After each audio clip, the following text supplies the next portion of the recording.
저희 그 4부 예배에는 우리 교역자 3명이 번갈아 가면서 말씀을 전하는 거 여러분 잘 아시죠? 첫 번째는 젊은이 교구 담당하는 우리 주다니 목사님, 그리고 셋째 주에는 청년부 담당하는 우희영 목사님, 그리고 넷째 주는 제가 찬양팀을 담당하는 제가 이렇게 번갈아 가면서 이렇게 말씀을 전합니다. 제가 지금 시작하면서 한번 여러분이 결코 기억하지 못할 질문을 하고 하겠습니다. 뭐냐면은, 제가 지난 2달 전에 2월 마지막 주일이었죠. 2월 28일이었는데, 그때 어떤 본문으로 설교를 했는지 여러분 기억 못 하시죠? 그쵸? 예. 제가 불가능을 물어봤습니다. 그때 다니엘 4장으로 말씀을 전했습니다. 오늘 읽은 본문이 다니엘 3장이고, 지난 2달 전에 다니엘 4장에 있는 말씀을 했습니다. 다니엘 4장 어떤 내용인지 여러분 얼핏 기억나실 겁니다. 느부갓네살 왕이 꿈을 꿨는데 굉장히 기이한 꿈이었어요. 큰 나무가 있고, 그렇죠? 좀 기억이 나시려고 하죠. 근데 그 꿈을 해몽할 자가 없었는데 다니엘이 그것을 해몽해 주죠. 그리고 경고합니다. 그 나무가 바로 느부갓네살 왕이고, 그런데 하나님께 회개하고 또 그 백성들을 이게 긍휼을 베풀고 자비를 베풀고 하면은 하나님께서 하나님의 진노를 붙지 않겠지만은 만약에 그렇게 하면은 하나님께 이 꿈이 그대로 돌아올 것이라고 했는데, 느부갓네살 왕은 잠깐 그 회개하는 것 같았으나 곧바로 이 교만했던 마음으로 돌아오죠. 그리고 1년 후에 바벨론 성을 쫙 바라보면서 내가 지은 이 도성, 이렇게 내가 이것을 했다라고 할 때 하늘에서 음성이 들리면서 어떻게 됐어요? 그게 정신병에 걸립니다. 자기가 소라고 생각하는 정신병이었죠. 그리고 왕위에서 쫓겨나서 7년 동안 들을 배회하면서, 그리고 이슬을 먹고 풀을 먹으면서 7년 동안 있다가 그에게 총명이 돌아오는데, 그게 바로 뭐였냐면은 하나님이 이 세상을 다스리는구나 라는 것을 깨닫게 됩니다. 그리고 하나님을 찬양하고 그가 복귀되는 거죠.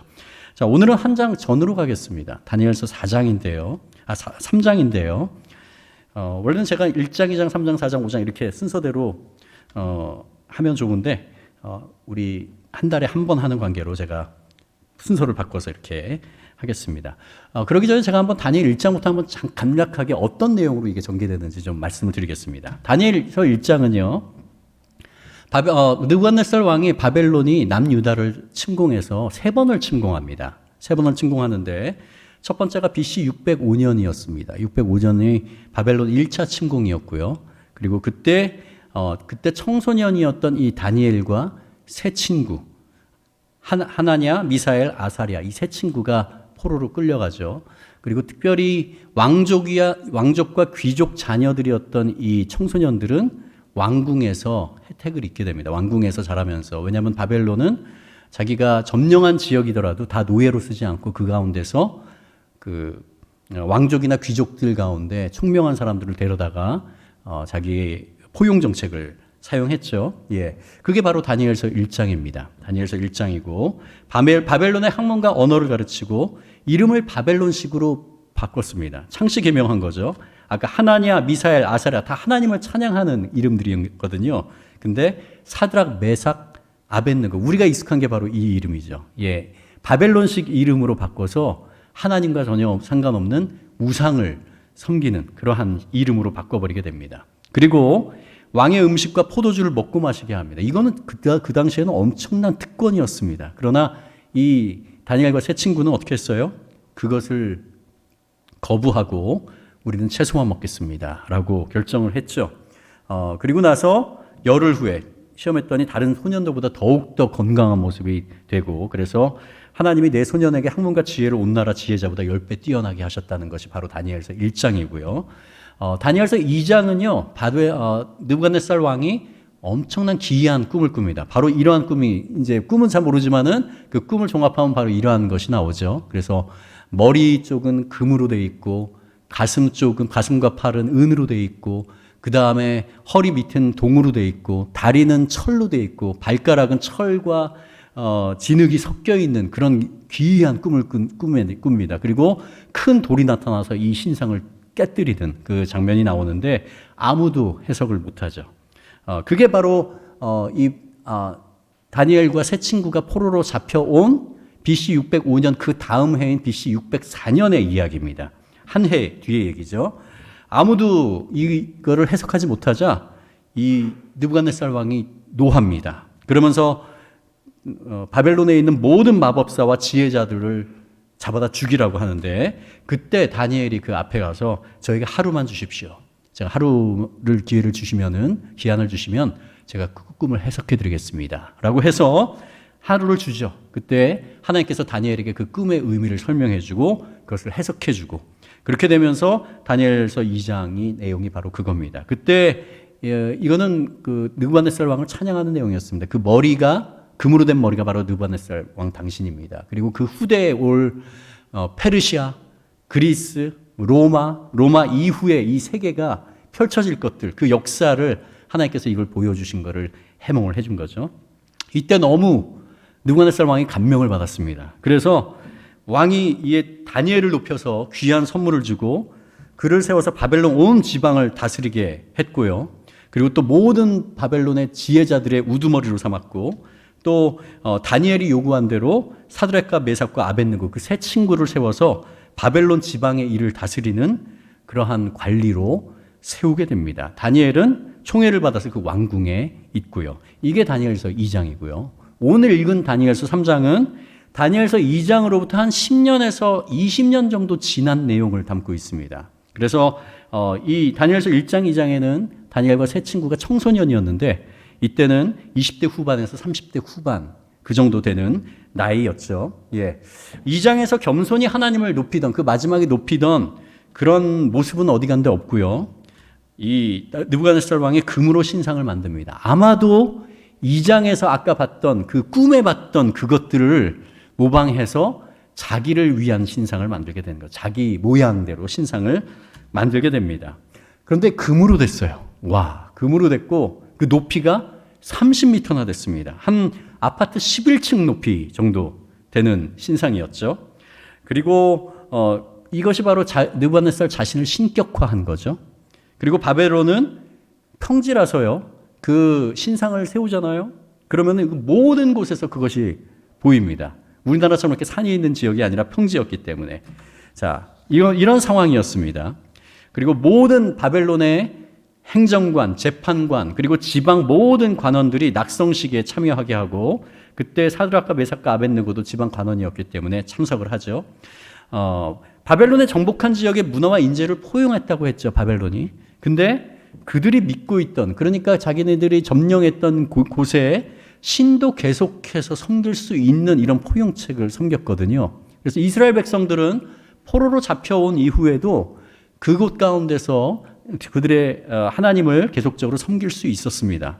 그러나 느부갓네살 왕은 이 신상을 세우고 나서 자기가 세운 신상에게 절하지 않는 것은 적대 행위로 간주하게 됩니다. 그리고 느부갓네살의 신하가 악기 소리가 들리면은 금신상에게 절하고 선포하게 되죠. 그렇지 않으면은 엄청나게 뜨거운 풀무불에 던지겠다고 공포합니다. 이스라엘 백성들은 여기에서 딜레마에 빠집니다. 왜냐하면 10계명, 1계명, 2계명에는 어떻게 되어 있습니까? 나 외에 다른 신을 내게 두지 말라. 그리고 그 어떤 것도 만들지 말고 그 앞에 절하지도 말라가 바로 10계명 1장 1과 2계명이었죠. 근데 여기에 완전히 위배가 되는 거였죠. 그러나 다니엘의 세 친구는 왕이 만든 금신상에 절하지 않기로 작정합니다. 그리고 오늘 읽은 본문 10절이 시작되죠. 그때 어떤 바벨론 사람이 왕에게 와서 이 사실을 고합니다. 왕이시여, 왕이 분명히 명령해서 악기 소리가 울릴 때 모두가 그 신상 앞에 절하라고 하지 않았습니까? 그러나 이 사드락과 메삭과 아벳느고는 절하지 않습니다 하고 참소한 거죠. 우리가 살아가는 세상과 똑같습니다. 특히 유대 땅에서 잡혀온 이 포로들이었지만은 그러나 왕의 총애를 받고 높은 고관과 또 지방을 다스리는 그런 것들을 냈을 때 그 주변에서 이들을 시기하는 사람이 있었죠. 갈대아 사람, 바로 바벨론 사람들이요. 우리가 살아가는 세상도 똑같습니다. 인간의 본성은 변하지 않기 때문에. 다니엘과 세 친구를 그리고 그런 사람도 우리를 지켜보고 있죠. 여러분 직장에서 또 학교에서 우리가 살아가는 이 세상 가운데서 세상 사람도 우리는 바라봅니다. 우리가 특히 그리스도인을 알 경우에는 더욱더 유심히 바라봅니다. 물론 적대적이지 않고 같이 친구로 지내는 사람도 있지만은 그 중에는 우리를 굉장히 적대적으로 보는 사람도 분명히 있습니다. 여러분 그런 것들 느끼지 않습니까? 자, 이 이야기를 들은 느부갓네살 왕은요, 노하여서 그들을 끌어오라고 합니다. 14절에 보면, 오늘 읽은 14절에 보면 그래도 이 느부갓네살 왕이 다니엘의 세 친구를 아끼는 마음이 나오긴 합니다. 기회를 주는 거죠. 이 얘기를 듣고 곧바로 죽일 수도 있었는데 그렇지 않고 회유와 협박을 합니다. 그리고 너희가 지금이라도 절하라 이렇게 말하고, 그러나 그의 교만함이 그대로 드러나는 말을 합니다. 너희를 풀물 가운데 너희를 넣을 때, 내가 너희를 풀물 가운데 넣을 때 능히 너희를 내 손에서 건져낼 신이 누구이겠는가 라고 말을 합니다. 분명히 이 느부갓네살 왕이 2장 끝부분에서 하나님을 찬양했거든요. 근데 그게 오래가지 않았습니다. 그리고 이렇게 자기 스스로를 높이는, 원래가 그랬고요. 그렇죠? 하나님이 온 천하를 다스린다는 사실을 이미 잊은 지 오래됐습니다. 16, 17, 18절 한번 볼까요? 사드락과 메삭과 아벳느고가 왕에게 대답하여 이르되 느부갓네살 왕이여, 우리가 이 일에 대해서 왕에게 대답할 필요가 없나이다. 이건 무슨 말이냐면요, 우리가 이미 잡혀온 날부터 우리는 하나님만 바라보고 섬기기로 작정했습니다. 이 말입니다. 다른 말을 할 필요가 없습니다. 우리가 여기에 대해서 왈가왈부할 그런 것들이 아닙니다. 17절 보면 왕이여, 우리가 섬기는 하나님이 계신다면 우리를 맹렬히 타는 풀무불 가운데서 능히 건져내겠고 왕의 손에서도 건져내실 것입니다 라고 하죠. 하나님의 전능하심에 대한 무한한 신뢰를 이 가운데서 나타내고 있습니다. 자, 그런데 더 중요한 건 뭐냐면 18절입니다. 잘 아는 구절이죠. 그러나 그렇게 하지 아니하실지라도, 하나님께서 느부갓네살 왕이 우리가 그 신상에게 절하지 않는다고 해서 우리를 풀무불 가운데 넣을 때 하나님께서 우리를 능히 건져내실 분이시거든요. 그런데 설사 하나님께서 그렇게 하지 않으실지라도 어떻게 한다고요? 우리는 왕의 신을 섬기지도 않고 왕이 세우신 금신상에게 절하지도 않을 줄을 아옵소서. 우리를 죽인다 하더라도 우리의 이 정한 마음을 끊을 수 없습니다. 바꿀 수 없습니다 라고 선포한 거죠. 자, 이것이 그들의 믿음의 순수성을 나타냅니다. 그렇게 하시지 아니하실지라도, 이것이 진정한 믿음인 것 같습니다.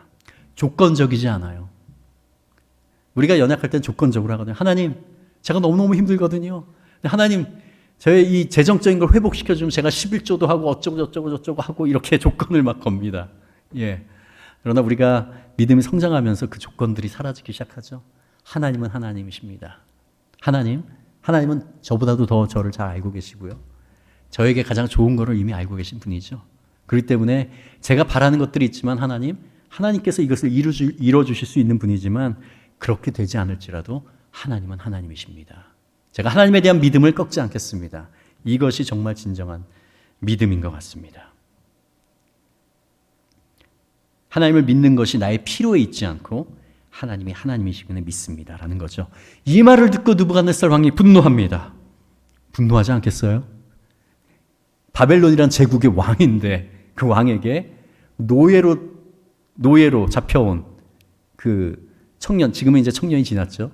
20대 후반, 30대의 장년인 그 세 명이 은혜를 입은 장면이 그 왕의 말을 듣지 않겠다고 하는 거거든요. 그리고 나서 풀무불을 보통 때보다 7배를 더 뜨겁게 하라고 합니다. 그리고 풀무불에 던지죠. 이것이 느부갓네살 왕이 얼마나 분노했는지를 잘 보여주는 겁니다. 감히 히브리 노예인 너희들이 나를 등욕해? 어디 죽어봐라 하는 거죠. 제가 동영상을 하나 좀 발견했습니다. 유튜브에서 발견했는데요. 미국에 있는 히스토리 채널에서 만든 이 다니엘의 이야기인 것 같습니다.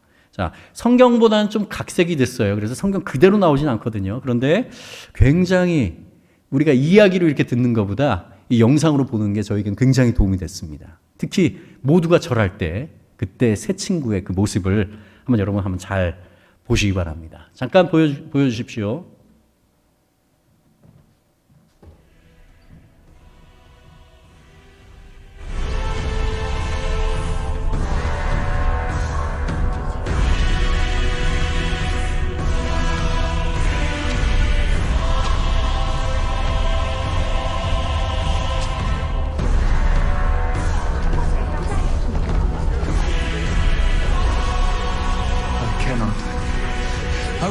worship that.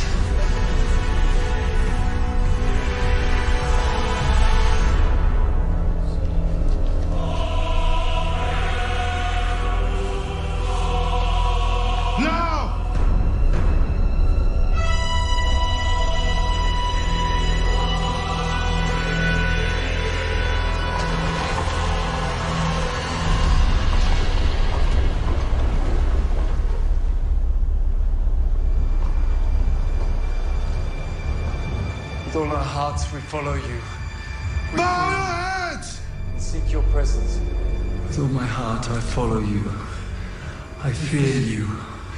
I seek your presence. Bring them! Oh, my friends, your faith will be tested now. Daniel! What's wrong with them? Why will your friends not bow to me? I assure you, sire, they will serve you faithfully all their lives, as I will, but... But they will only worship God.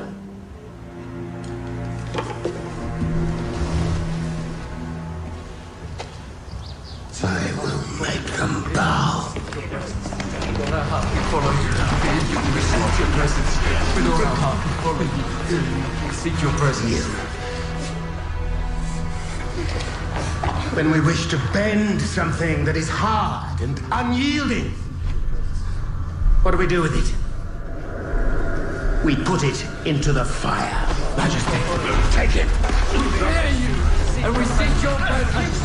Burn them! Majesty, no! Burn them! What? No! Bring oil!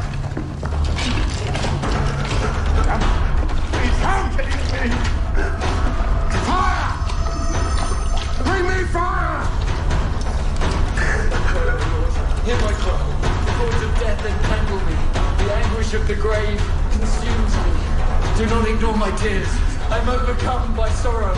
I call upon the name of the Lord. Lord, save me!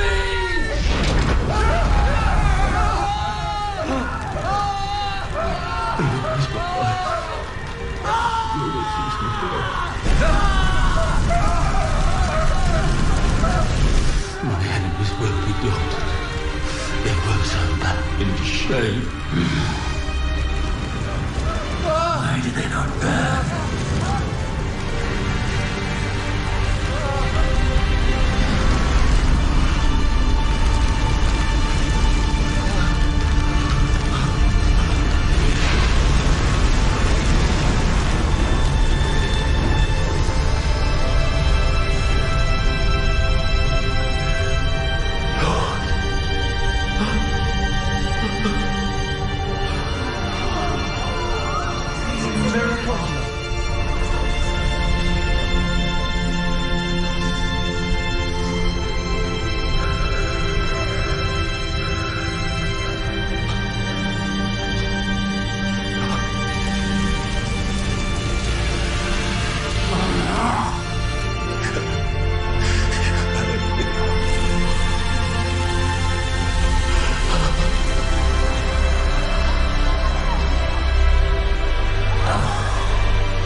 People of Judah, rise! God is with us! He's with us! God is with us. 네, 우리 성경이랑 약간 좀 다르게 각색되어 있죠. 우리가 읽은 대로 갈대아 사람이 나와서 참소하고 그들을 끌어와가지고 신문하는 건데 여기는 모두가 절할 때 너무 극적이지 않아요? 모두가 절할 때 3명만 딱 남는 그런 상황.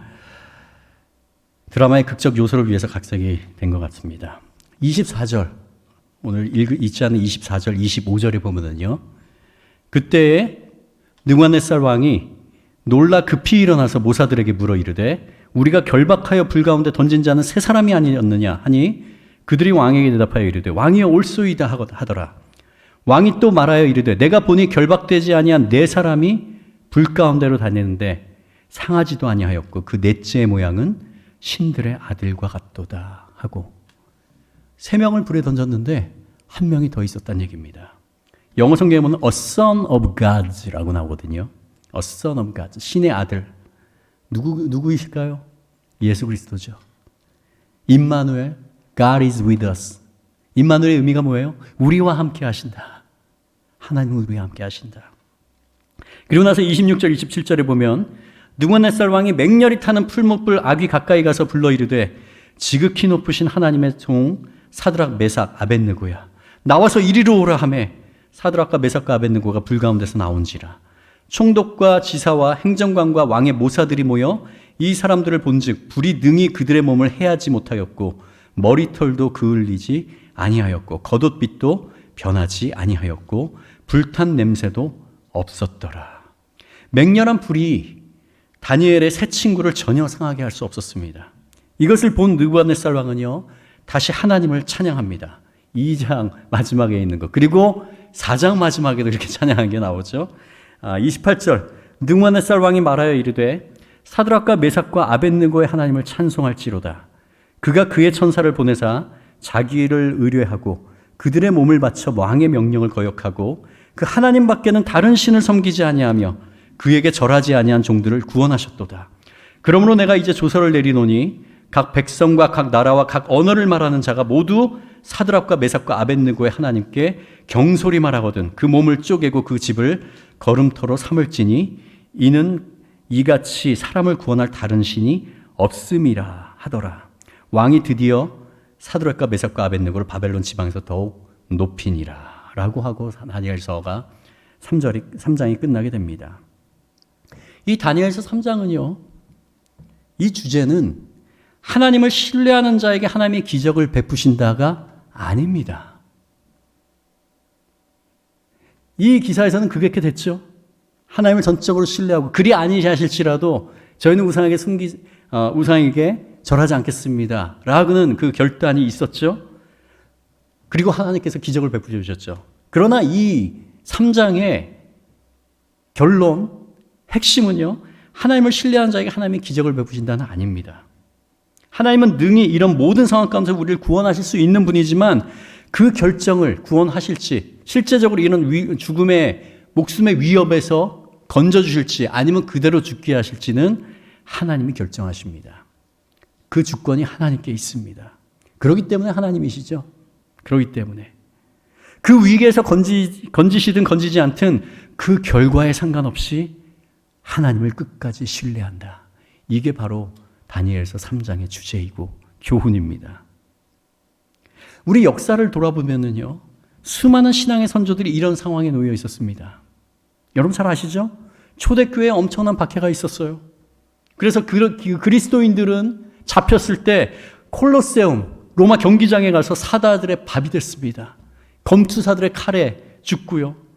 그리고 십자가에 박혀서 순교하고, 하나님이 그 사람들을 다 우리가 말하는 목숨을 극적으로 구해주진 않았습니다. 그 이후로도 믿음으로 인해서 박해나 순교를 한 사람도 많았고요.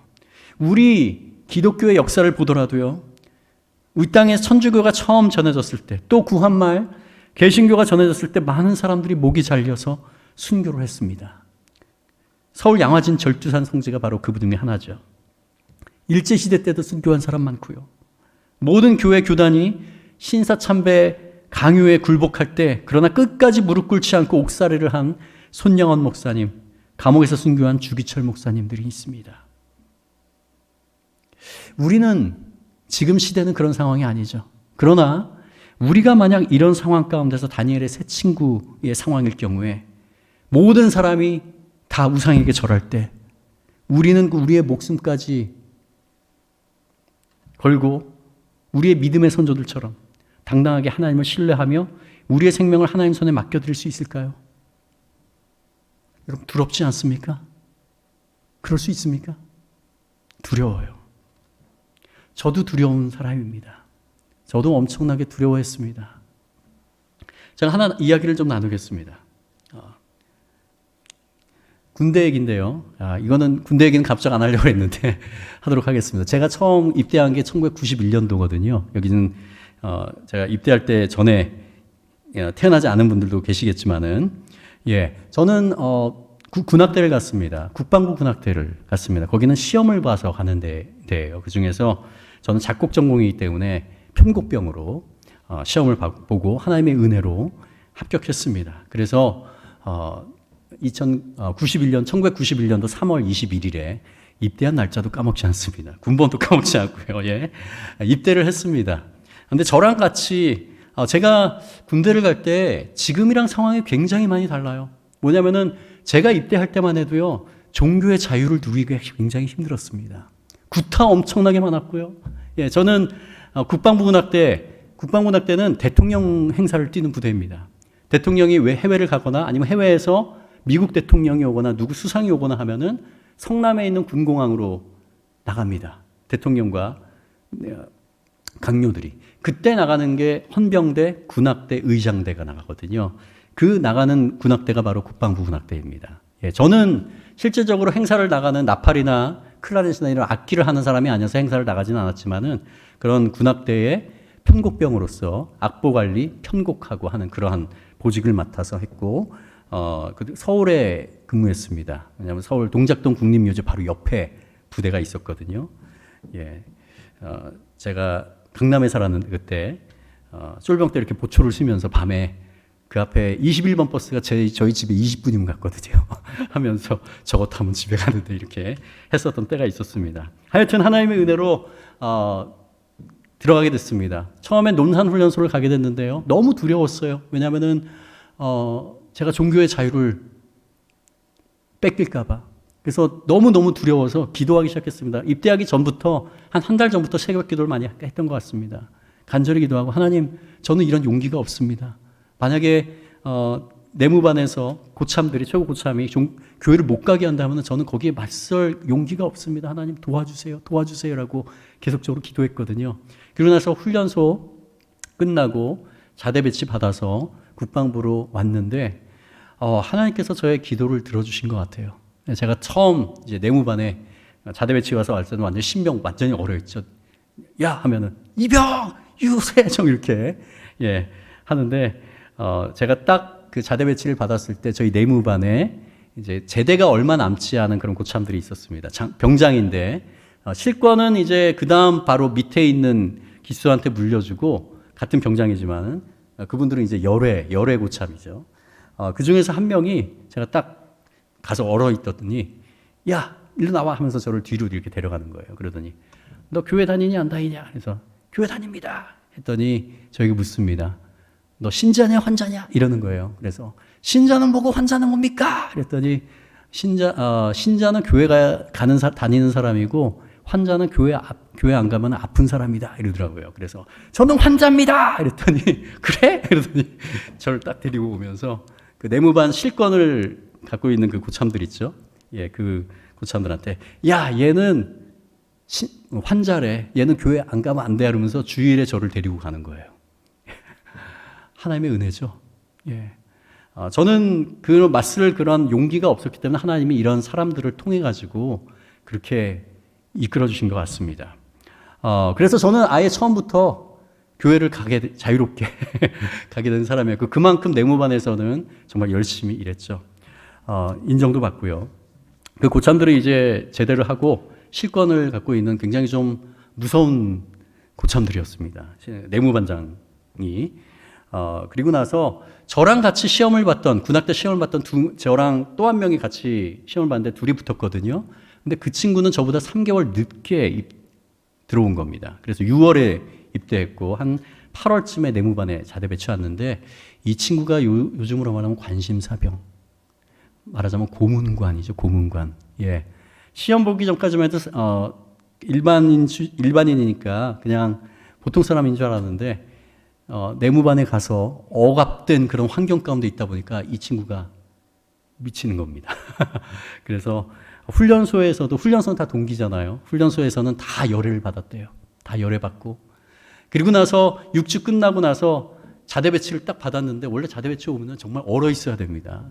딱 해서 위에 바라보고 뭐 하면 이병 이렇게 불러야 되는데 이 친구는 기억하는 게 딱 자대 배치 와서 그 배낭 메고 딱 내무반에 딱 들어오더니 웃는 거예요. 아휴 하면서 아이고 이제야 좀 쉬겠네 이러는 어떤 상황인지 아시겠죠? 예, 고문관입니다. 고문관에 완전히 군 부적격자. 근데 지금은 그런 것들이 활성화돼서 조금만이라도 이런 부적격자가 있으면은 따로 관리를 하는데 그 당시만 해도 아니었어요. 그 당시만 해도 엄청나게 맞았습니다. 그러니까 그 굉장히 무서운 그 내무반장이 그때부터 엄청나게 때리기 시작했습니다. 근데 이 친구가 완전히 얼어서 이렇게 됐죠. 그런데 하나님이 저에게 그 친구를 향한 마음을 주시더라고요. 불쌍히 여기는 마음. 그래서 저도 뭐 쫄병이니까 3개월 일찍 들어와서 바로 위 기수지만은 그렇게 했습니다. 자, 그렇게 해서 저는 교회를 갔지만 그 친구는 교회를 안 보냈어요. 그 고참들이. 예, 넌 무슨 교회야 하면서 안 보냈죠.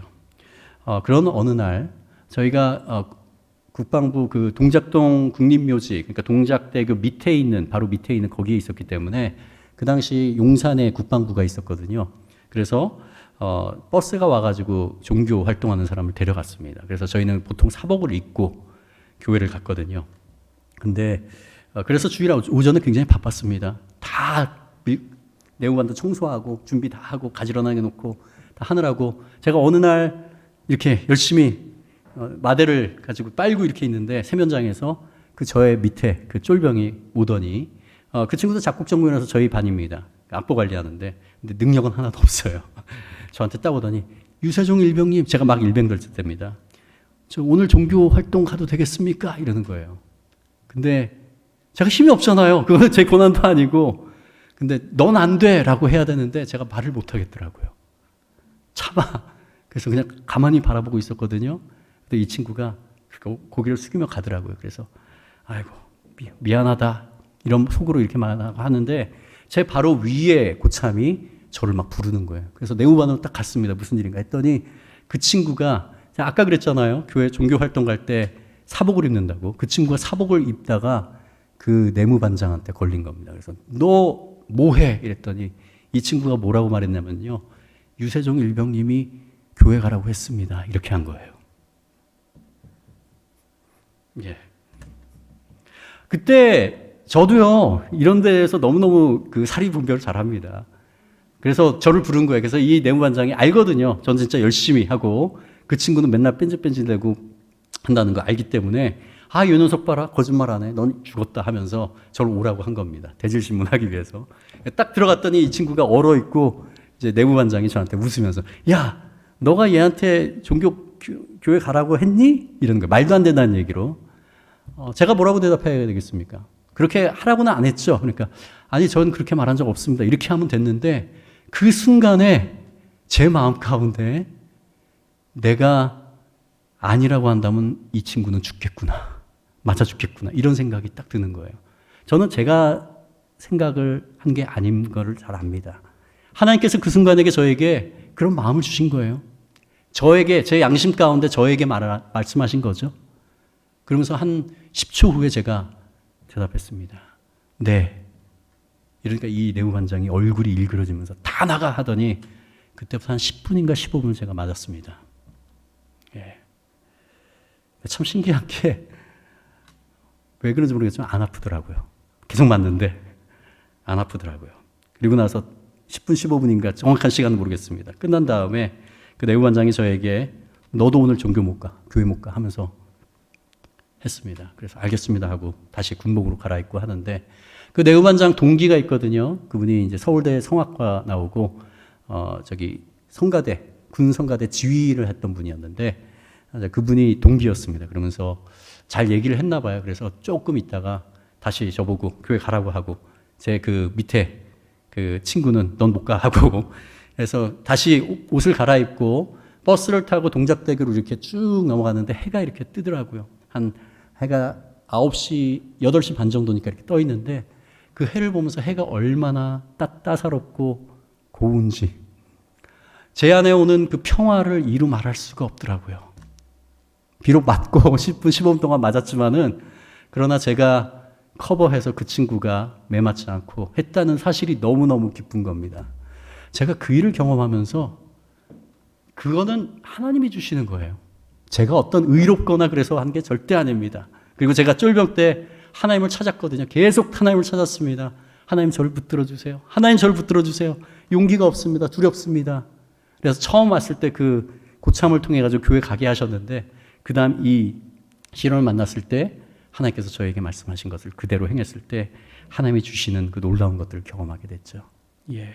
저는 이걸 경험하면서 와, 순교한 사람들이 바로 이렇게 했겠구나. 그들의 힘으로 한 게 아니었겠구나. 하나님, 죽음이라도 감당할 수 있습니다, 제가.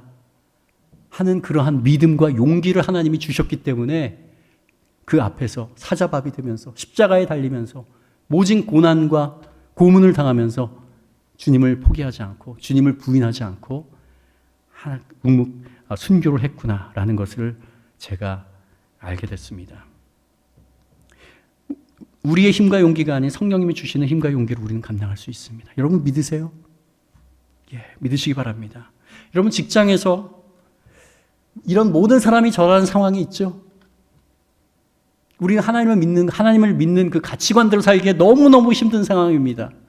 세상은 이익에 따라서 움직이고 또 희생, 말도 안 되는 얘기라고 하잖아요. 근데 예를 들어서 술 문화라든지 아니면 여러분이 근무하는 곳에서 부정 행위를 목격했을 때 여러분의 양심 가운데 하나님께 일깨우시죠? 어떻게 하십니까? 회사와 신앙 둘 중에 하나를 결정해야 되는 상황 가운데 여러분이 있을 때 모든 사람은 그냥 그대로 따르라고 당연히 엎드려 절하지만은 여러분은 어떻게 하시겠습니까? 여러분이 학교에서 기독교인으로 살아가는 가치관이 완전히 다른, 믿지 않는 다른 친구들과 부딪히는 경우에 여러분은 어떻게 하시겠습니까? 제가 알고 있는 그 백석대학교 교수님이 계신데 페이스북에 올렸더라고요, 전에. 그분이 살고 있는 지역에 그분이 살고 있는 아파트 입구에 노인 요양시설이 생긴다니까 모든 주민들이 반대를 하는 거예요. 노인 요양시설이 생긴다니까. 그래서 이분 같은 경우는 거기에 대해서 찬성합니다. 그리고 찬성하는 이유를 이렇게 써냈다고 하더라고요. 이런 용기가 어디서 나오는 겁니까? 사무엘상 2장 30절에 보면요. 나를 존중히 여기는 자를 내가 존중히 여기고 나를 멸시하는 자를 내가 경멸하리라고는 말씀이 나옵니다. 띄워주시죠. 나를 존중히 여기는 자를 내가 존중히 여기고 나를 멸시하는 자를 내가 경멸하리라. 여러분 이 말씀을 믿으십니까? 우리가 초신자일 때는 하나님께서 우리를 그냥 무조건적으로 보듬어 주시는데요. 우리 믿음이 성장하면서 하나님께서 우리의 믿음을 보기를 원하세요. 그리고 하나님을 향해서 우리의 마음을 정하기를 원하십니다. 그 조그마한 것을 보여줄 때 하나님께서 우리와 함께 하십니다. 이런 기적적인 일도 벌어질 수 있고 또 그렇지 않을지라도 그게 문제가 되지 않습니다.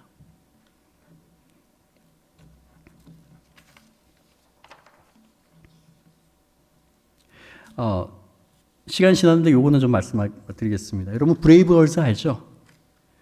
이 기적적인 스토리 혹시 알고 계십니까? 예. 히트곡 제조기면서 제조기인 용감한 형제라고 불리는 강동철. 이분이 2011년도에 결성하고 지난 2월 초까지 무명이었습니다. 10년 동안. 그리고 지금 브레이브걸스에 남아있는 4명이 32, 31, 30, 29이에요. 걸그룹으로서 이 나이가 너무 많죠? 이미 은퇴해도 이전에 했어야 되는데 지금에 있는 멤버들은 2016년도에 재정비한 멤버들이고요. 그러니까 5년, 이 재정비한 멤버도 5년이나 지났습니다. 군부대 60여 곳을 이상 공연하고요. 100명도도 찾아갔어요. 서울에서 10시간 배 타고 가야 되는 데거든요. 그리고 나서 현재 남아있던 4명의 멤버 중에서 유정이라는 멤버와 유나라는 멤버 2명이 2월 23일에 그 사장인 용감한 형제에게 그만하기로 마음을 정하고 숙소에서 짐을 뺀 상태였습니다. 그런데 2월 24일 그 다음 날부터 2017년도에 새로 나온 곡도 아닌 2017년도에 나온 롤린이라는 곡이 4년여 만에 역주행을 하기 시작했습니다. 그래서 모든 차트를 올킬했습니다. 아이유까지 밀어내고 1위를 했어요. 요즘 아이돌 그룹에 안 좋은 이야기가 너무 많죠? 사람들의 인식이 안 좋을 때 파도 미담만 나오고 팀 멤버가 솔직하고 털털하고 이 드라마틱한 스토리로 말미암아서 전 국민이 밀어주는 걸그룹이 됐습니다. 그리고 덩달아서 지난 2018년도 9월에 용감한 형제 강동철이 CBS 새롭게 하소서에 간증을 한 그 영상이 여러분 찾아보시면 나올 겁니다. 꼭 보시기 바랍니다. 새롭게 하소서 용감한 형제 하면 나옵니다. 한 40분 정도 된 간증인데요. 그가 청소년 때 방황을 굉장히 많이 했다고 합니다. 그것과 더불어서 그러나 하나님이 음악에 대한 재능을, 자기는 음악을 배운 적도 없는데 하나님이 음악적인 좋은 멜로디와 좋은 곡들과 이런 거를 막 쏟아내기 시작하신 겁니다. 그리고 이 사람이 너무너무 겸손하더라고요. 하나님이 하셨구나. 자기가 볼 때도 자기가 한 게 믿어지지가 않는데요. 이건 하나님이 하신 거지.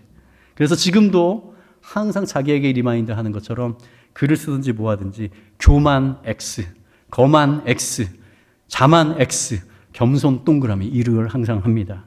그래서 그 팬들이 가끔 가다가 교만 X, 겸손 동그라미 이걸 보내준다고 합니다. 식사 못 하시는 분들을 위해서 도시락 나눠주는 섬김 계속하고 있고요.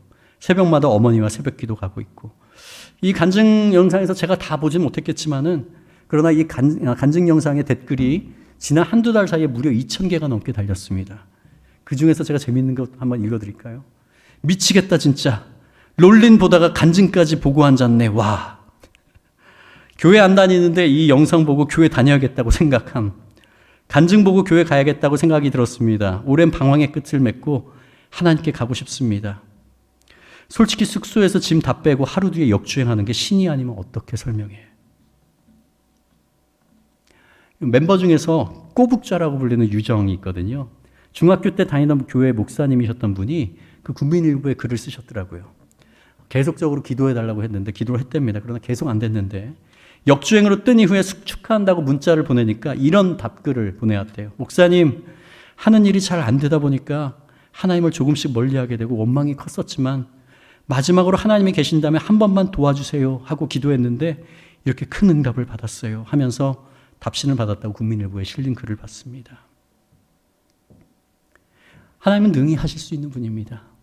모든 걸그룹이 그렇게 되지 않습니다. 그냥 무명으로 없어지는 것도 많거든요. 그러나 하나님이 하시고자 하면 능히 하실 수 있는 분입니다. 중요한 게 무엇입니까? 하나님이 우리와 함께 하시는가가 중요합니다. 말씀 마무리하겠습니다. 사무엘상 2장 30절 아까 말씀드렸죠. 나를 존중히 여기는 자를 내가 존중히 여기고 나를 멸시하는 자를 내가 병멸하리라. 우리의 마음을 지금부터 주께로 확정합시다. 확정하고 확정할 때 성령님께서 이런 상황 가운데서 감당할 능력을 주십니다. 우리는 이것을 덧입어서 이 세상을 살아가야 됩니다. 이 세상 호락호락하지 않습니다. 너무 힘들고 부딪히는 것도 많거든요. 하나님께서 주신 지혜와 하나님께서 주신 용기와 이것이 없이 우리가 어떻게 우리의 힘으로 이 세상을 살아갈 수 있겠습니까? 이 세상 모든 사람들이 하나님의 뜻이 아닌 세상의 뜻대로 다른 것들에 절할 때 그때가 바로 우리가 어떻게 하나님을 믿어왔는가 드러나는 때입니다. 지금도 하나님께서 이 세상을 통치하는 분이심을 인정하고 내가 설사 불이익을 당할지라도 하나님께 내 마음을 두고 하나님 뜻대로 행하겠습니다. 하나님 그렇게 하고 싶습니다. 그러나 믿음이 연약해서 그렇지 못합니다. 주님 도와주세요 라고 결정하는 우리 모두가 되었으면 좋겠습니다.